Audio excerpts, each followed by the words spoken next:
Les mesures de flexibilité et d'adaptation ont pour but de permettre aux élèves de démontrer leurs compétences en dépassant des obstacles ou des limitations importantes. Pour certains élèves, les mesures d'adaptation ne pourront pas être estompées dans le temps, mais ces mesures vont leur permettre de réussir. C'est l'objectif. Par contre, il y a d'autres élèves pour qui, même en conservant ces mesures d'adaptation, ce ne sera pas suffisant pour être en réussite. Ils vont se retrouver dans une situation de besoin par rapport à un critère, une compétence, une matière.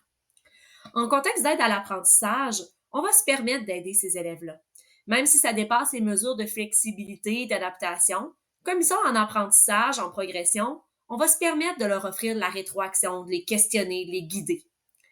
Par contre, à la fin de l'étape, lorsqu'on arrive en reconnaissance de compétences, si l'élève est en situation de besoin, qui n'est pas capable de faire la tâche, plutôt que de laisser l'élève en souffrance, on va profiter de la situation d'évaluation comme un contexte supplémentaire d'apprentissage.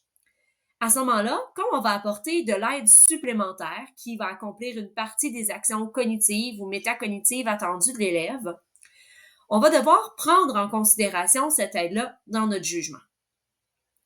Au moment de mettre une note, de porter son jugement, l'enseignant va devoir réfléchir sur ce que l'élève maîtrise, qui est réellement capable de faire en fonction des critères d'évaluation.